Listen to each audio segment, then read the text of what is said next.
Oh, you didn't know? Your ass better call somebody! The energy revealed. Brooklyn to Queens, reppin' both hoods. Rob and CP, keep it fire, misunderstood. Cheer 'em all loud, let the anthem flow. Mets fans unite at the pregame show. From city sand lights to the skyline greens, it's the heartbeat of Queens, the craziest dreams. Rob hype on the mic, CP's the fire spark. Together they ignite, voices like the park. Fans drift in jerseys, legacy bold. The Metropolitan story forever told. Turnstile spinning, the crowd floods the gates. This is family, no time for debates. Crack of the Batman, the roar never fades. Queens in the blood, it's how champions are made. Cheer 'em all loud, let the anthem flow. Mets fans unite at the pregame show. From city stand lights to the skyline gleams, it's the heartbeat of Queens, the craziest dreams. 7-line swagger, vibes electric and wild. Mets legacy golden since I was a child. Orange crushed skies, let the battle ignite. Ride for the home team till the last fight.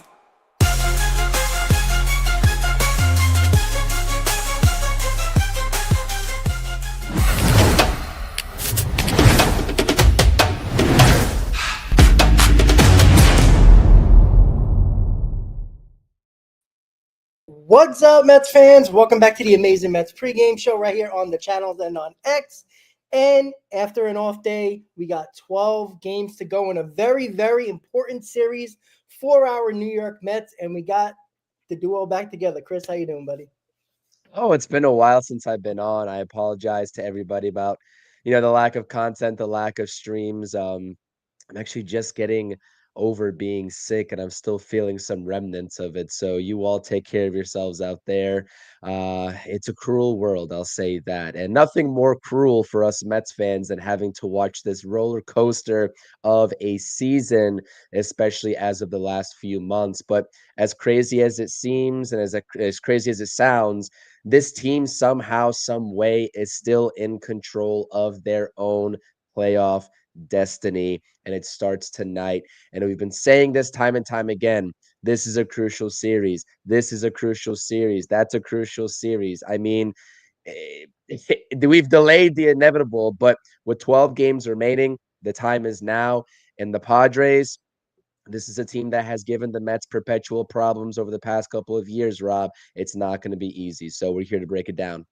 Yeah, absolutely. And listen, they don't have no room for error anymore. 12 games is 12 games. I mean, if you have a bad stretch, you're going to be out of the playoffs. And, they only been out of the playoffs all year for a few hours the other day. And then they ended up gaining a full game over the course of 2 days based on, the Giants getting cooled off a little bit, the Reds cooling off. The Diamondbacks still playing pretty decent as they're a game and a half behind the Mets right now. And the Giants are 2 games along with the Reds.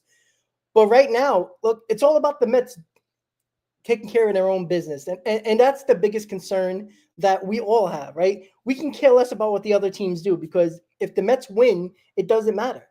And, the Padres are coming into town. We know the struggles the Mets have with the Padres over the last couple of seasons. But the Padres, with all the moves they made at the deadline, aren't playing very well either. And, the Dodgers haven't looked good. The Giants, after their 10-game winning streak, has gone on a little bit of a cold streak now. And they haven't played as well. I mean, they've been getting beat down as well. But when it comes to the Padres, they haven't played well either. And the Mets need to step up here. I know the combination of Clay Holmes and Sean Manaea tonight, we'll definitely get into that. And they finally made the move with Manaea going to the bullpen. It took too long, but eventually they already did it. But, what are your thoughts on these last 12 games in general when it comes to this, starting with this Padres series? Like, do you have a number that you think they need to win to be comfortably in the playoffs? Because I mean, they can win what if they go 12-0, like that's crazy, but that's what 89 wins, if I'm not mistaken, right? That's the correct math. Yeah, 89 wins. All right, that's probably not going to happen. But what is a number that you say will get us into the playoff as a third wild card with these 12 games?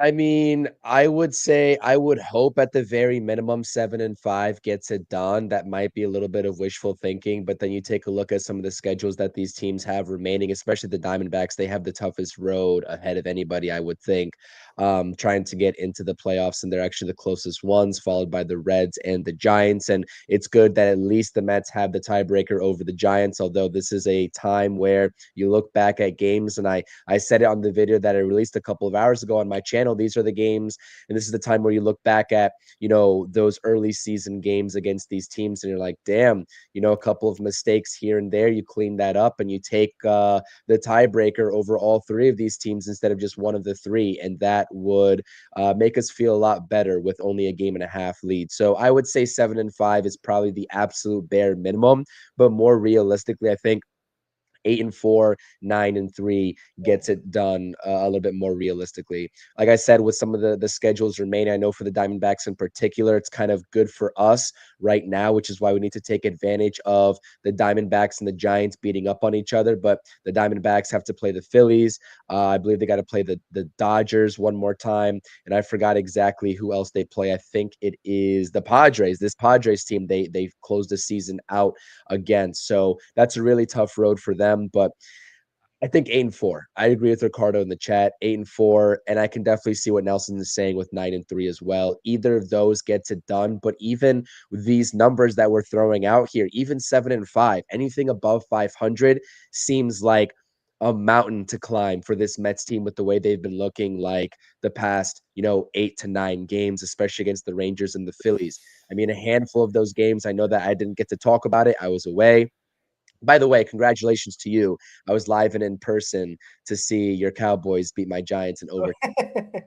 Well, the Giants lost that game. Not the Cowboys. Oh, we lost that ourselves. I mean, Russ throwing for 450 yards and still losing. I was which is partly why my voice is gone. I'm still recovering from that. But I was watching closely to that Texas Rangers series outside of the Jonah Tong debacle on Friday night.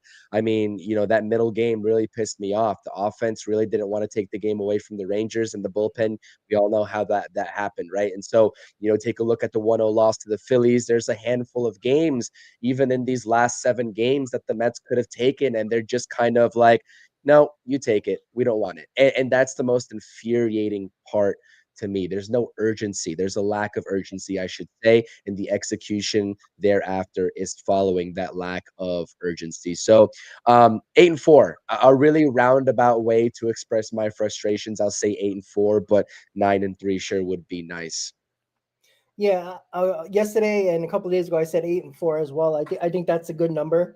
That gives you to 85 wins, and I think that's probably a good number right there, where you can actually be a couple of games over 500, and you'll be in the playoffs, in my opinion. But you know what? As much as we talk about the third wild card, I know that's it's crazy to say because the inconsistencies of this Mets team, but we are facing a team that are 5 games in front of us, and you have a good week, you have a good series here. You could be talking about a second wild card. I know that's a lot to think about. We're just trying to survive a playoff spot, but that's not out of the question because the Padres have not looked good. And listen, I mean, crazier things have happened, and they, if I'm not mistaken, they might even play the Dodgers one more time as well. But we got to look at the tiebreakers as well when it comes into that, right? The Arizona Diamondbacks, we're tied with the season series with them, and then it goes to division record. If we end up tied with the Diamondbacks, they win it. Because as of right now, obviously, we still got 3 more games against the Marlins, so that can determine a little bit. And Arizona has a couple more games against Western teams and West teams, so it could determine. But right now, Arizona has the better division record in the NL West, so they would get the tiebreaker there. With the Reds, they have the tiebreaker against us, and we have the tiebreaker against the Giants. So we don't want to end up in a tiebreaker scenario because we don't need another last year. We already have no pitching, let alone, we got to use important pitchers for a game 163 if you need it, just to see what spot you're going to be in a playoff spot. And we don't need any of that or be out of the playoffs. We have no time for that at all. But since we haven't been on the show together, I wanted to get your thoughts on Jonah Tong because it's been a topic of conversation. He has not really looked. I mean, he had a very rough out in his last time out, And even before that, it was not great. It was okay. I'll say above average, but it was still we need more from these guys. Unfortunately, they don't deserve this type of pressure, but the Mets put them in this situation. So it's not blaming the kids. It's just is what it is. But what are your thoughts on Jonathan? Because I said that I don't believe he's ready yet. I think a third pitch is crucial to his success, and he really doesn't have that solidified confidence third pitch right now. And you can get away with that in the minors, with your changeup fastball, but his curveball slider is still in development. You can tell. And he had to throw that his last time out a little bit, and they were just sitting on that changeup because the fastball he couldn't throw for strikes. What are your thoughts on Jonah Tong? Like, I'm not sure if he's necessarily ready yet, and that's not a detriment to him. It's just the Mets' problem and what they did. But what are your thoughts? Yeah, you can't like we both said when we were talking about, these potential moves before they actually happened to call up, guys like Tong and Sproat, you cannot blame them regardless of what they do. I mean, they got put in the toughest of tough situations, and some of them are excelling. I think Brandon Sproat in particular is having a really good time over his first two starts, 6 innings apiece. He looks calm, cool, collected. We already know Nolan McLean is basically the ace of the staff in his short tenure as a New York Met over his first handful of starts. He looks absolutely electric. And Jonah Tong of the three has looked the worst, and he doesn't look ready. You're right. But and that's something that with the scouting report we were talking about. That's the difference between Jonah Tong and Brandon Sproat and Nolan McLean in particular, where Nolan McLean, you look at him and he has 5 or 6 different pitches that he is comfortable throwing at any given hitter in any given situation. And that was the one thing that I was talking about with you and also with Zach about Jonah Tong is that yeah, he technically has the third pitch. Maybe he even has the fourth pitch, but he's not going to throw it as confidently as Nolan McLean does all 5 or 6 of his pitches. And that's something that when you get to the next level, when you get to the highest level, they will, by process of elimination, pick up on that, especially through the second time through, which he didn't even get a chance to see in that Rangers start the last go round, unfortunately giving up the 6 earned runs. But that's something that's going to have to be a continuous improvement for him because we know the scouting report and everybody, the experts of the people who watch these guys in the minor leagues and know about them a little bit more than us, Jonah Tong has the stuff in terms of the advanced metrics on his pitches, particularly his fastball and the spin rate. But he needs to develop a full arsenal to be considered a really good, viable starter throughout the longevity of his career. It's still very early. He's still very young. Nobody is going to, knock his whole entire career, minus maybe the panicked Mets fans about his developmental process. But I will say, I think that he's got one more start to show that he belongs in this rotation for the rest of September. I know nobody wants to hear it. I talked about it on my video a couple hours ago again as well. If you missed that, check it out. Links in the description down below before the game.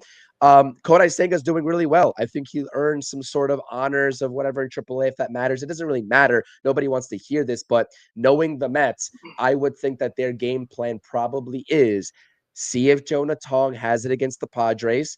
And the Mets really can't afford to do this, but I think they will because they've already committed to Kodai Senga figuring his stuff out in AAA. They'll give Tong one more shot. They've already moved Manaea to the bullpen, as you just mentioned a couple of minutes ago. And then if Tong doesn't have it, I think you have to at that point, and trust in and just hope that Kodai Senga has figured something out and call him back up to start in place of Tong the second go round. Again, no blame, no knock on Jonah Tong. I just don't think he is as ready, especially given the lack of that third, fourth pitch as a guy like Brandon Sproat and Nolan McLean, who are proving that, yeah, they probably do belong.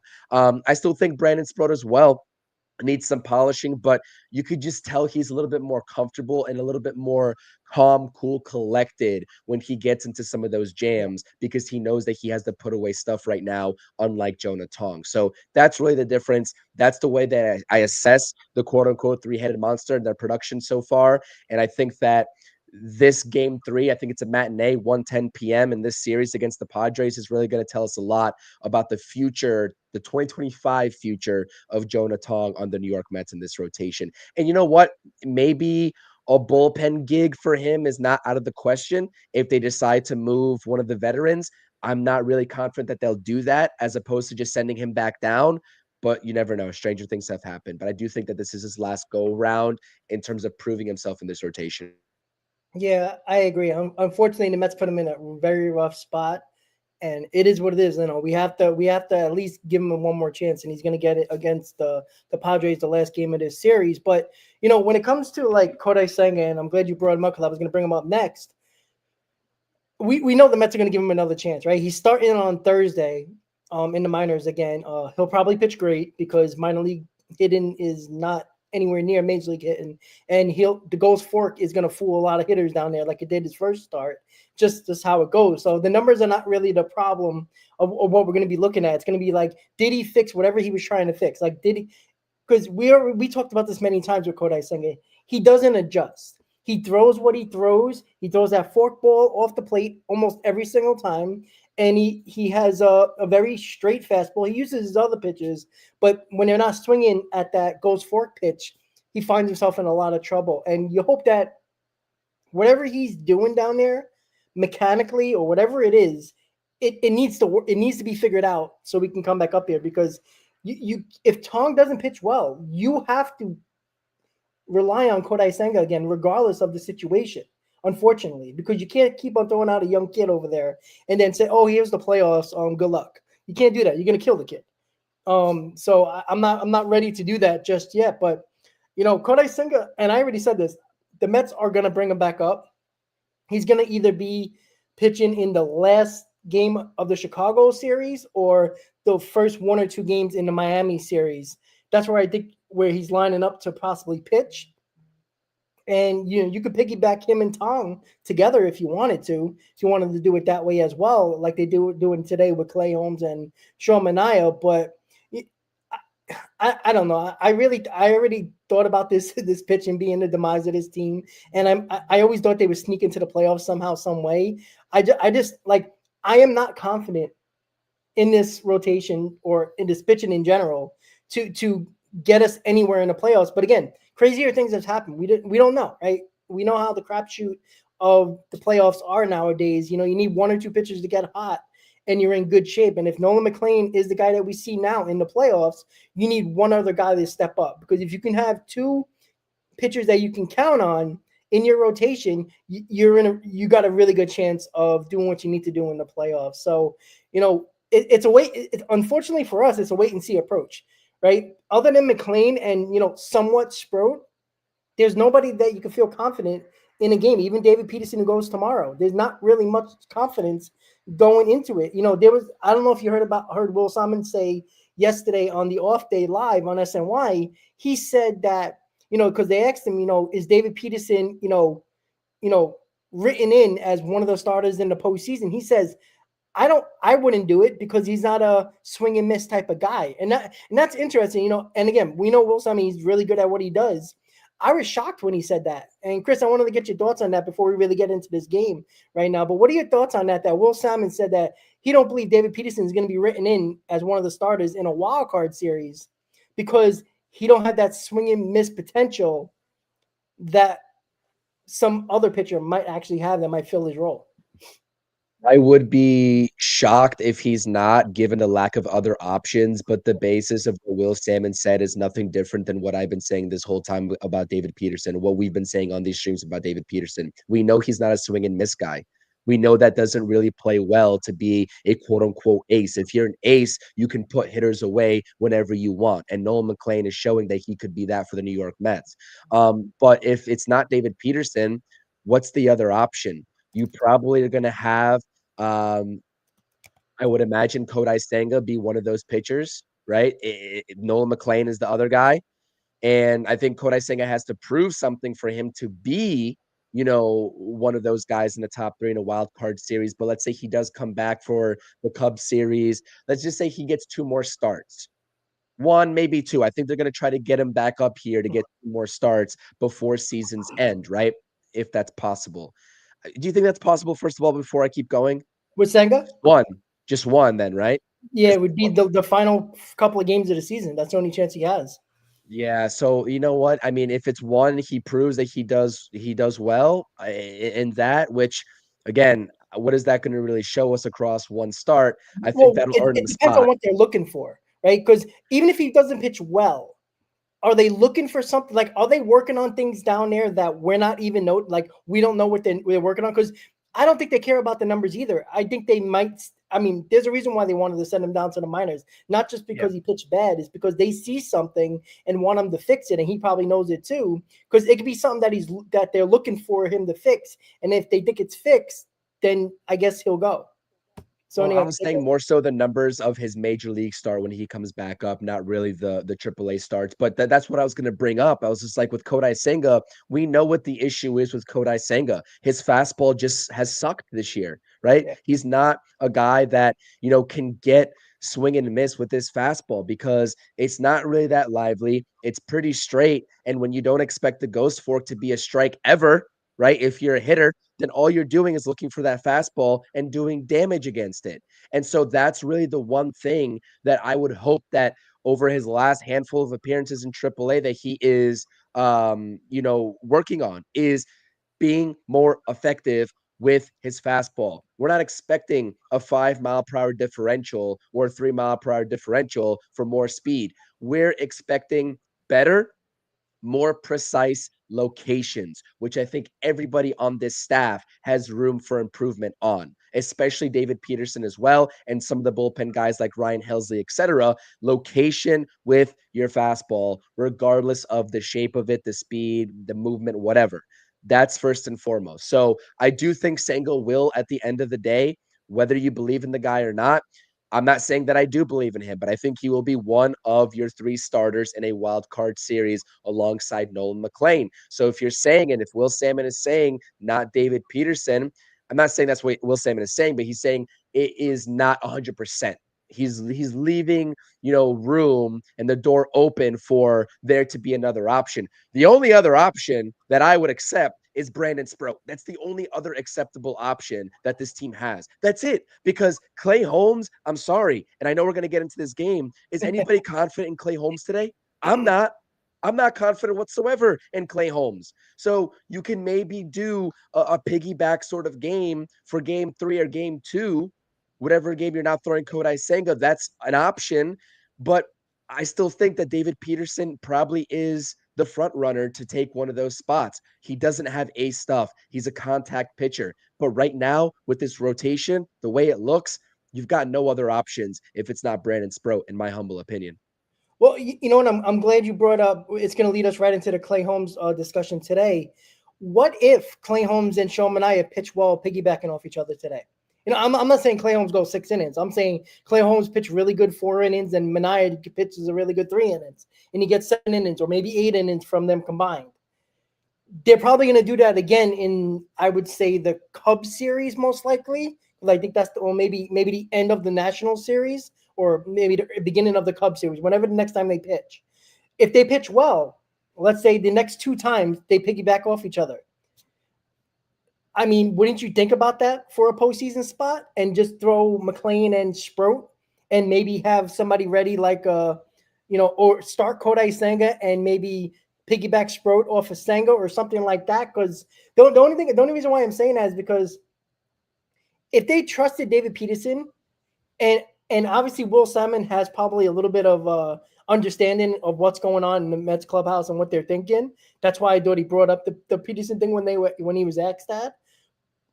If Clay Holmes and Sean Manaea pitch well in this situation, I'm okay with it. Unfortunately, because I'd rather have just have they done it? Have they done it yet? Because Clay Holmes' last outing was in Philly, if I'm not mistaken, on the 10th, and they didn't. Sean and I didn't piggyback him then. No. No. I'm saying if they pitch well now and then they do it again in their next outing, because I'm assuming if it goes well, why change it, right? I don't think Manaea is just going to go into the bullpen and just pitch whenever they need him to. I think if it works out with Clay Holmes, because Clay Holmes is the only guy right now that I'm saying can't go past the 4th inning, in my opinion. Yeah. So you would have to piggyback him. Did they state, because I missed this, if they did state it, did they state that Manaea is coming in after Holmes today? They did state that today, yes. For today, yes. Okay. Correct. Okay. Yeah, Then they did then say then that. yeah. Then we'll Yeah. see. I mean, they'll probably do it twice with Manaea, the announcement of him going to the bullpen. If that's the case, if you can replicate 2 times out that Holmes can give you 3 or 4 and Manaea can do the same thing, right? Then maybe that is an option. But for the sake of argument, because we haven't seen it just yet, we'll see what tonight brings. For the sake of the argument, I think the front running option at that point, if it's not David Peterson, is Brandon Sproat until Clay Holmes and Manaea can be and show and prove that they're that effective duo with one opening and one coming out of the bullpen. So it's an interesting thought. It's an interesting thought. Yeah, and also, with what David Peterson did out of the bullpen last year in the playoffs, I wonder if they're thinking about that again, because Peterson was so good coming out of the bullpen in the playoffs. Maybe that's what they're thinking as well. But again, you can't shorthand a starter in a game, in a series, just because you think he's good in the bullpen in a playoff spot. Like that's a little scary, because the time he comes in, the game might be over the way our starting pitchers have performed. And maybe they're just trying to kill 2 birds with 1 stone because they don't trust Helsley, and they're like, David Peterson might just be the 8th inning guy if the rest of the game goes well, and they're trying to play it that way. But and Ricardo actually is right. That's actually a really good point and really good memory, by the way, that Manaea, I do believe, did piggyback Clay Holmes in that Kansas City series in the last series before the All-Star break, Yeah. and it actually went well. The Mets did end up losing that game on a walk-off, if I remember correctly, but they did look good back to back in that game. So it's definitely possible. And then you get the extra bullpen insurance there with David Peterson, who did close out a ball game, right, for the New York Mets in the playoffs, last go around. And so I think it's just absolutely ridiculous that we have to just mix and match and just find out who our 3 starters are in a wild card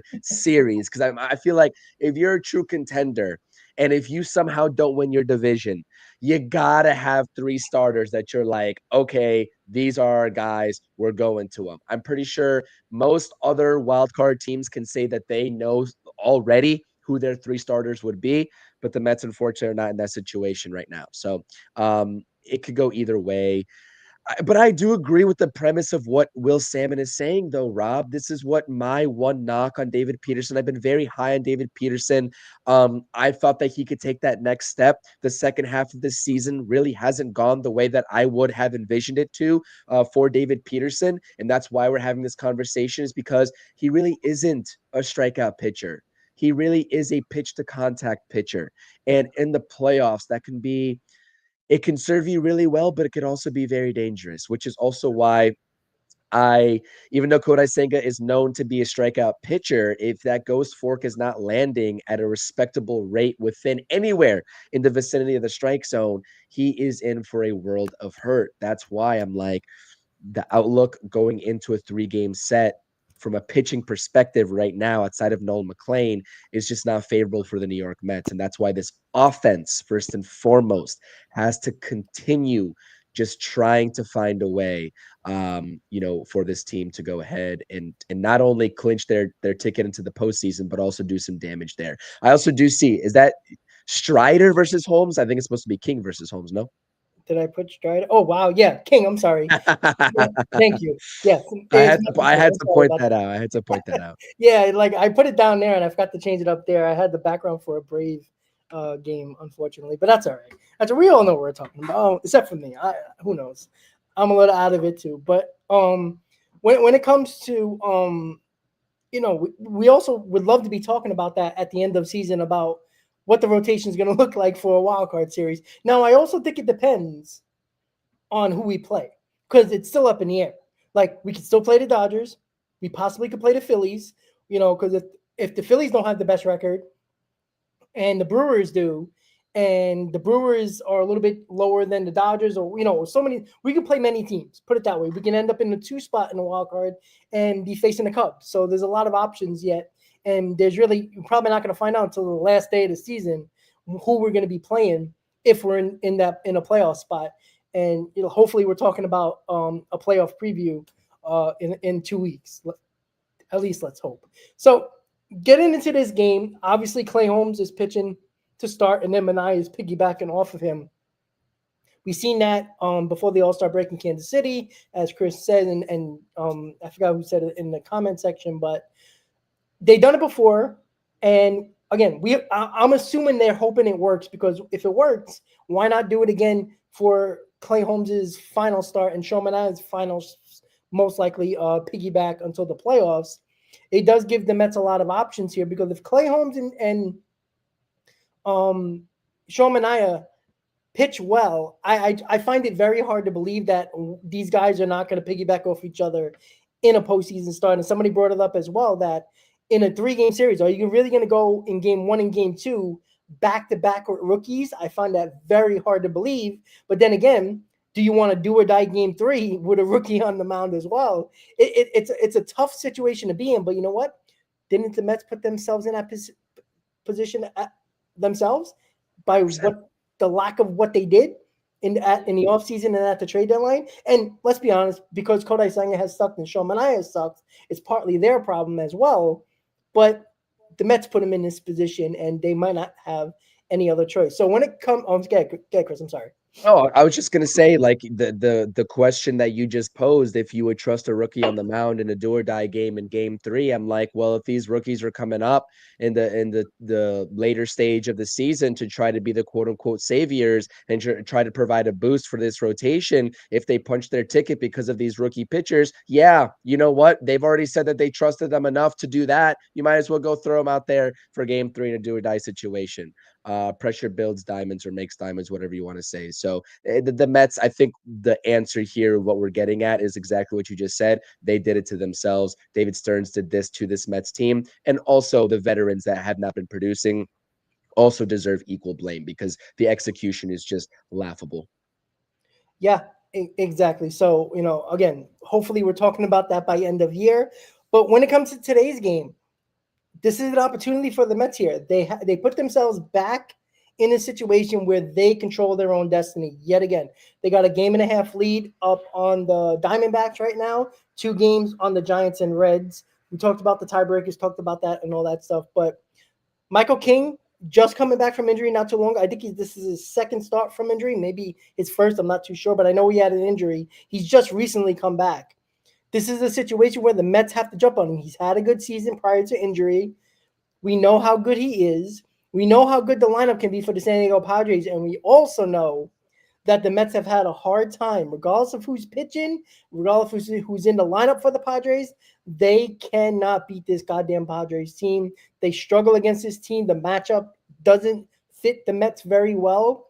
But the Mets have to find a way to win here. There's no more, room for error anymore. And they need these games, as the Padres still do, but the Mets definitely do, because if not, and they don't turn this around and they don't keep winning, we're in for a rough 2 weeks.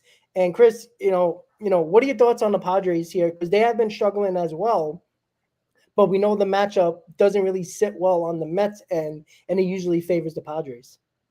Well, I will say, even though Yu Darvish is pitching to over a 5 ERA, he perpetually owns the Mets, no matter what the situation is, and we are missing him in this series, which is the good news, because we all know that Yu Darvish, if nothing else, loves to wake up and pitch well against the New York Mets and then take the rest of the games off before he faces them again. But we do have to go up against Michael King, who just delivered a really solid outing. I believe it was 5 innings of 2 earned run baseball against the Reds in his first start back from injury, as Rob just said. And then game 2, the guy that not many in this fan base that I heard of wanted in the offseason because he had a qualifying offer.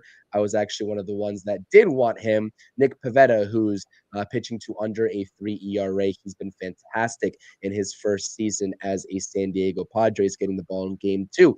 And tiebreakers aside, because we did kind of go into that, I think that there's still room for the Mets to improve on their divisional record, and maybe take a tiebreaker from the Diamondbacks, because I think both of these teams have divisional opponents coming up, at least 6 games against divisional opponents. For the Mets, it's the Nationals and the Marlins to close out the season. But what I will say with this series, it's crucial because, as Rob mentioned, the second wildcard spot is still really not out of the equation. You take a series against the Padres, And then you cut their lead. I think it's 5 games right now. You make it, well, you take 2, you make it 4, somewhere around there. And then you go on a little bit of a heater over the last 9 games. I know they play the White Sox coming up, but they also do have, I believe, the Padres. Let's look at their schedule. And we're getting ahead of ourselves. We just want to take things one game at a time and just take the third wild card if possible. But let's take a look at the Padres' upcoming schedule. We all know the Mets schedule, the Cubs, the Nationals. Actually, it's the Nationals, then the Cubs, then the Marlins, and the Padres after the Mets have the White Sox, the Brewers, and the Diamondbacks. And the Diamondbacks will be playing for their season in that last series of this season. And the Brewers are also still trying to play competitive baseball because they are neck and neck with the Phillies for that first seed in the NL. So, I go back to this series being such a crucial series because we know how the Padres always perform against the Mets, like you just said, Rob. I mean, everything you just said is very valid. And I take a look at this Padres lineup and I take a look at one name in particular. It's their 5th hitter, Ramon Laureano, who Zach was a very big fan of and was really pushing hard to push that narrative of the Mets trading for Laureano because he did have some center field experience, not as much as, Cedric Mullins. It'd be a clear defensive drop off. He's thought of more as like a corner outfielder type player, but his bat has just taken off. He had a pretty decent first half in Baltimore, and he's had a really good second half in a Padres uniform to be a catalyst for that already explosive offense. So I'm curious what your take on this is because the Mets had a stretch there for about a month and a half where Vientos was heating up. Soto's doing what Soto's doing. I mean, just a historical season for him with the overall numbers. Brandon Nimmo was looking like he was getting back to business. Jeff McNeil, I know that he was, has struggled over the past week, but he was doing well for quite some time there over about a month to a month and a half stretch. He's having a decent season overall, but I'm talking about when the offense finally decided to wake up. What is your confidence level in this offense moving forward with what you've seen over the past 7 to 8 games? Have you seen a noticeable decline? Obviously, they're not putting up crooked numbers anymore with the bats, but do you think that this offense still looks like the aggressive version of this offense that we saw a couple of weeks ago during their hot stretch in August, I would say? Or do you think that this offense is kind of concerning you again? Because Michael King and Nick Pivetta are no joke going on the mound in game 1 and game 2. And I forgot who their third pitcher is going against Tong in game 3, but he's also having a pretty respectable season. Just looking at the overall numbers, I really do think that this is a series where this offense at home in front of the home crowd, it's going to be electric. It's going to be a playoff sort of environment before the playoffs actually hit. This is something where the offense can take the bull by the horns, so to speak, and really put it to the Padres because they're going to need a lot of runs early and often. And the name and the strategy of the game here for the Mets, and it always has been, they've been failing to do this many times, get the lead early. And it seems like the Mets never want to do that. So I'm curious about your perspective. How would you grade this offense as of recent over the past 10 games or so?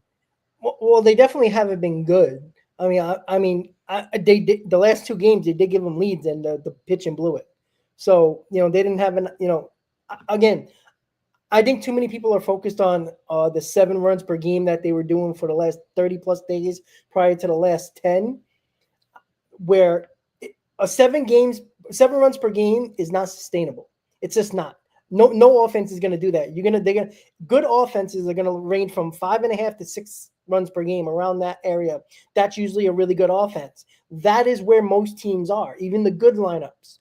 The issue with, I think, a lot of with the Mets in general, where from Mets perspective, the Mets fans' perspective is that they expect 7 runs per game, and when they score 4 runs, people are like, why didn't you score 6? Like at times when your lineup gives you a lead, you can't always be concerned that your pitching is always going to blow the lead. Like you're going to have to win 2-1 games, 3-2 games, a game like the last game against the Rangers, where you had to take it to extra innings, a low-scoring game, turned into the Mets winning it. That has been far and few between over the last couple of months. The Mets haven't been winning low-scoring games or even close games, because no matter what the runs the Mets put up, it always seems like the pitching gave up more. So I don't think the lineup has been as good, obviously, since the prior 30 days, but I'm still confident in them. Juan Soto is still very hot. Pete Alonso, I'm hoping that home run gets Pete Alonso going, because if you can get Juan Soto and Pete Alonso going, that's a really tough three 2-3 in the lineup that you have to worry about. And all you need is somebody else to get going as well. And Brandon Nimmo had a home run in the second game that made it a 2-0 game as well, and that's something that you hope gets him going as well. But if you can get Pete Alonso going and Juan Soto going, I think it's going to be fine with this lineup. And we all know what Lindor can do. Lindor has been struggling as well, but I'm not too worried about the lineup, because I feel like they haven't been not putting up any runs. They've been putting up some, but I still worry about the pitching, because I don't trust them with any lead. That's the problem. Like, we can have a 3-0 lead today, and it's the 6th inning, and I'm very concerned. And yeah, you can say, oh, well, you need insurance runs. Well, Juan Soto hit a home run the other day that made it 2-0. It was a solo home run, but it was late in the game, and it was 2-0, and the Mets still blown that lead. So concerning of the lineup, no. I think they're going to be fine. I think they're going to get the big hit. I think they will put up a good amount of runs. I don't think anybody can be mad if you put up 4 runs today.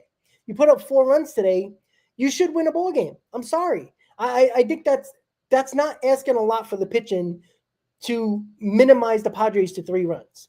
If you can't do that, then how do you expect to win games? Because this team hasn't won many low-scoring games or close games in a while, because their pitching wouldn't allow it. So, am I uber confident in the lineup? I'm not going to say yes, because there is some, flaws that worry me still when it comes to, Cedric Mullins, who, again, he's got to play because Siri's terrible, and you don't have Tyrone Taylor right now. So, it comes down to Alvarez picking it up and Lindor picking it up, and Vientos getting back to where he was a couple of weeks ago. That's where we need him to be. And I think this lineup is too good to just not do what they have to do. But I'm not completely concerned, because I just feel like I trust them a little bit more than I do the pitching. So, yeah, I guess to answer your question, I think the lineup, I think we're okay. Yeah, I would not be as concerned with the lineup either, although I do take a look at that Tyrone Taylor injury. And I'm like, I understand it's just Tyrone Taylor, but with the way that Mullins is going right now, I mean, it's just brutal. I mean, that addition at the deadline is basically for nothing. I mean, he's not doing anything. I'd almost rather just see Jeff McNeil in center field at this point. Oh, you don't want that? No, he blew that Phillies game. That pissed me off to the. You know what? Listen, I talked about this. A couple of months ago when McNeil was coming. We did have that conversation. I said he's gonna blow a game. He's gonna misjudge a ball that's gonna be in a big game. And again, did it matter? Because the Phillies probably were gonna win that game anyway. The Phillies were just on another level in that series. But I never yelled so hard in my life when Jeff McNeil misplayed that ball, because that's a ball you need to catch. And again, 99% of the time, any normal center fielder would catch that ball.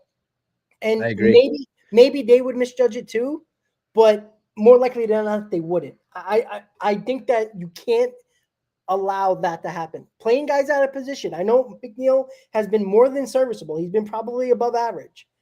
But playing guys out of position in crucial times when they preach defense and they preach, run prevention, and you're going to put guys out of position, you're looking for trouble, in my opinion. Like, I know the offense isn't that good, but leave Mullins out there if Siri sucks and Tyrone Taylor is not available. If Tyrone Taylor is available, I don't want to see Mullins. But in game 1, if there's a righty on the mound, Mullins is starting. Just so everybody knows that. Mullins is going to start. I know that he is, but I think that I personally, and I don't think a lot of Mets fans can take too much more of what he's doing at the plate, unfortunately. He's just a net zero right now at the plate, and it's unfortunate because we didn't really expect, or at least we shouldn't have expected much from him at the plate, but we should not also have expected him to be this bad. I mean, Yeah, it's nobody did. bad. It's bad. And so you take a look at the pros and the cons of McNeil making mistakes in center field versus trying to strengthen the lineup, and then you have to make your decision accordingly if you're Carlos Mendoza. But outside from that, we just got to pray at this point. I know it's absolutely pathetic that we have to even do this, because when we talked about this team earlier on in the season, we're talking about and net minus zero CPs, little no show. Yeah, I agree. Salute to Ray. But when we were talking about this team earlier on in this season, we were talking about Tyrone Taylor should be a fourth outfielder with some platoon starts, not an everyday starter. Now, just like last season when he took off and won the job over Harrison Bader, we're praying for Tyrone Taylor to be out there on an everyday basis when he comes back from injury. Hopefully it's soon. And I think that is a bigger concern within itself from the roster construction perspective of this team moving forward into the offseason when we get here. But at this point, man, 12 games left to go. They have to claw their way until the very end. Hopefully they can do something great, because it's going to be, if I'm not mistaken, 12 games left, 6 at home in a row, and then 6 away on the road in Chicago and Miami to end the season, right? I'm pretty sure that's how it works out for the Mets. So Say that again. I'm sorry. I didn't hear that last part. six at home against the Padres and Nationals, and then 6 on the road between Chicago and Miami. Correct. Yeah. And I just look at that Miami series against the Marlins, We and I'm know. like, We already know it's coming down to oh that. boy, here we go again.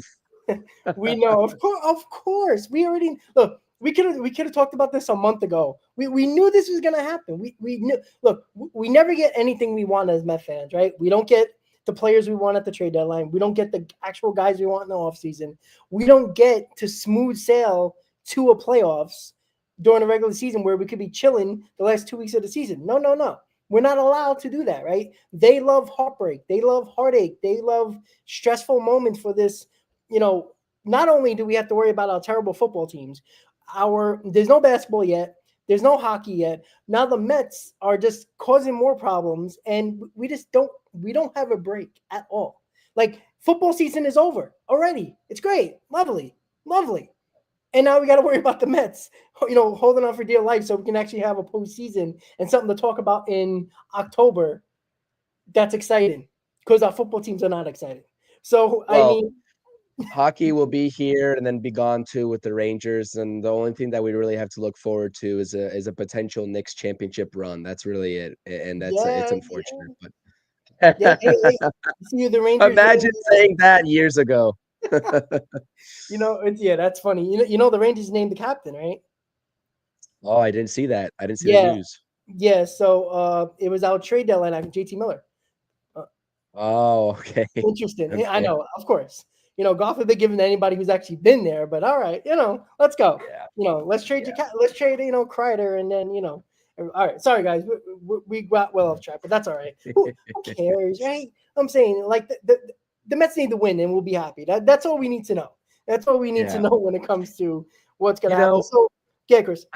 I'll say though, all this conversation aside, I'm excited for tonight. I mean, it's just another opportunity for the Mets to prove us wrong. It's another opportunity for the Mets to go out there and prove themselves, and kind of, make things as right as possible with this season going so wrong up until this point. 77 and 73 is not acceptable, but by, I don't know, whether it's like magic or just whatever you want to call it, they're here in a playoff spot and they control their own destiny, and they have another opportunity to go out there and prove themselves to this fan base and this front office. And did you actually hear what David Stearns had to say about the deadline and his deadline moves? I know you don't care. I know you don't care, but it was just funny. I close my ears when he talks, because again, this guy needs to be a politician. That's what he needs to be, because he tells bullshit. He just loves to hear what his constituents want to hear. And then when you actually vote for him, he does none of that. And that's exactly what he's doing. He says whatever he wants to say to make everybody sound like he knows what he's doing and, make Met fans happy. And then he does the exact opposite. So, yeah, he says something about Cedric Mullins in regards to, Cedric Mullins is struggling because he's on a new team. Like, yeah, that's what happens at the trade deadline. You get new players. I don't know. Did he say something else stupid? No, I mean, he was just saying it was kind of a hindsight is 2020 kind of thing. He said that he definitely would have done things differently if he had known what he knows now. And my thing is that you knew the rotation at the deadline by the deadline, the way that it was headed. Like that was like the answer was already there for you. And he's just like, he thought they did the best that they could do given the information that it's just whatever. It's I just mean, if he would have just said, I didn't want to give up any of my top 6 prospects, I would have been like, thank you for telling me the truth. That's yeah, it. that That's would have all I been a want to better hear. answer. Like, I don't want to hear, sustained success and we're looking for a championship, but you half-ass a deadline and don't give up what you need to give up to be better. And, I'm not saying that you had to give up all 6 of your top prospects, but you could have done better. Like, hindsight is 2020, sure. But, I mean, the writing was on the wall, like you said, with the rotation. Not a lot of people wanted Bader back. There was not a lot of people who did, right? Because Bader lost his job last year against Tyrone Taylor last year. So let's not act like Met fans were clamoring only for Harrison Bader. And obviously more of us, me and you, Chris, were trying to clamor for Luis Robert as well. So it's unfortunate, but we can't do anything about it now. So him talking about this on September 16th is idiotic to me. And I know he was asked the question, but you failed. This is the reason why these 3 kids are up in this rotation, right? They don't deserve to be put in this spot. Worst case scenario, you could have had a September call up in Nolan McLean. If that's the way it should have been. Now, you can't predict what Minaya was going to do and suck when he came back and Kodai Senga fall apart, in the middle of the year, along with injuries. But if you really thought these kids were that good and your plan was to bring these kids, or at least 2 of them up, they would have been here in June and you wouldn't have cared about draft pick and rookie statuses.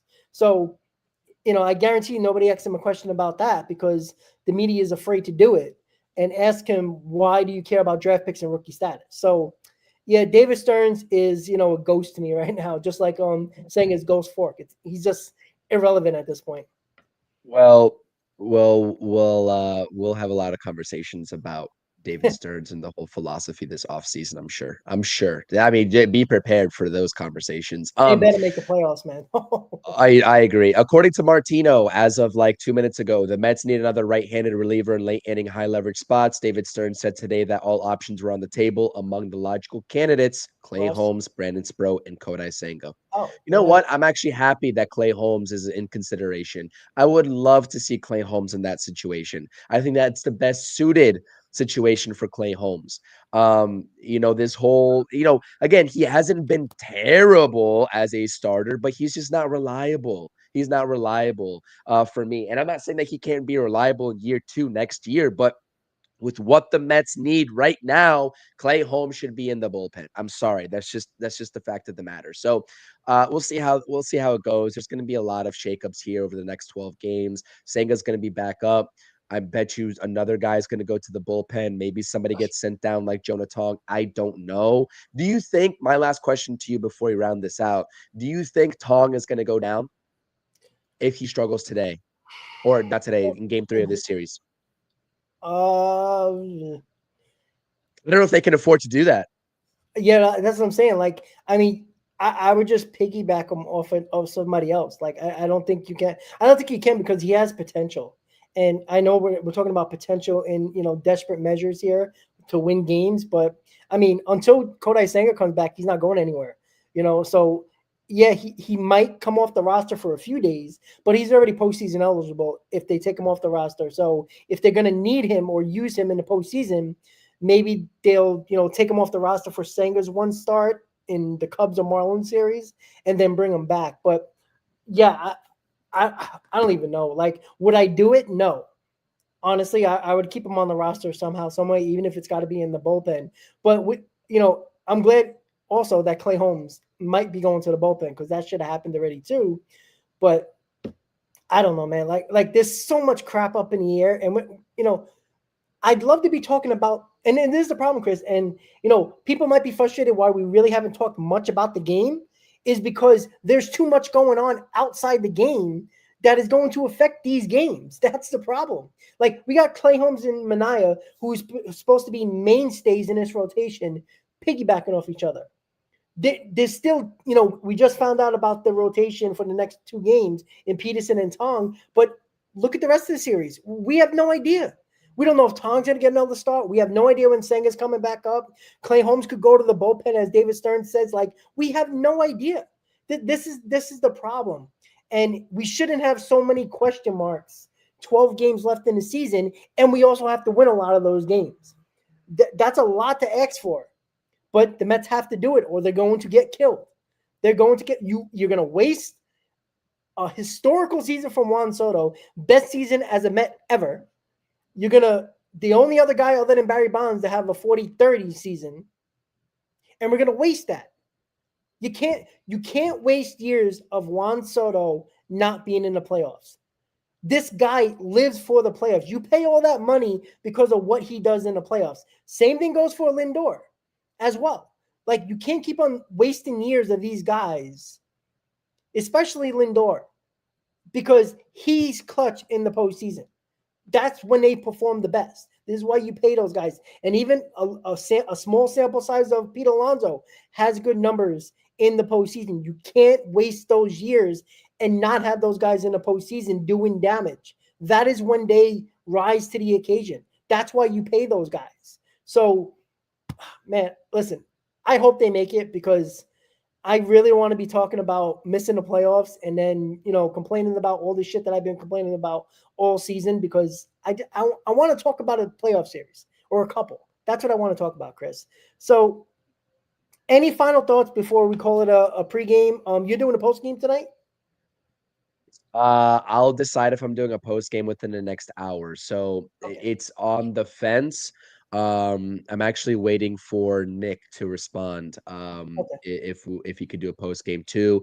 I will see if I can do it. I have a couple of things to do before the game starts, but it's TBD. So for those of you all who are subscribed to this channel, if you aren't actually subscribed, make sure to subscribe and also turn on notifications, because I'll probably have it set in the background. And if we are a go mid-game, then I'll put it up and we'll do a post-game. So keep an eye out on. If not, at the bare minimum, I would love to do one tomorrow, but things happen. I'm happy I'm just a part of this stream right here at the amount of time that I miss. So outside of that, post-game, TBD tonight.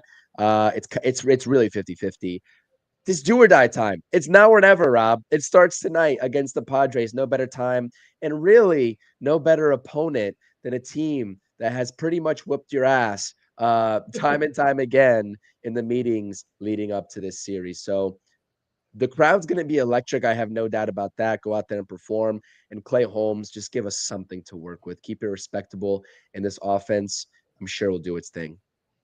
Yep, absolutely. You know what? Your final homestand of the year, the final 6 games at home, go out at home for the regular season with a bang. Steve Cohen called out the fans to show up. Over 3 million fans have showed up at Citi Field, and it's time to show them that everything they did and come out there for, you actually cared about and showed and respected. Go out there. Do it for your fans. 6 games left in the homestand before the season home games are done. And let's go out with a bang at home, guys. So with that said, guys, thank you for tuning in to the Amazing Mets pregame show right here on the channels and on X.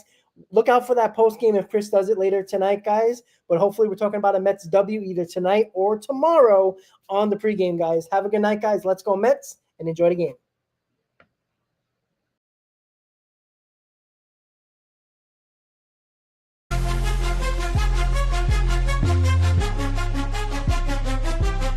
Seven train rumble, headed to the field. Orange and blue vibes, the energy revealed.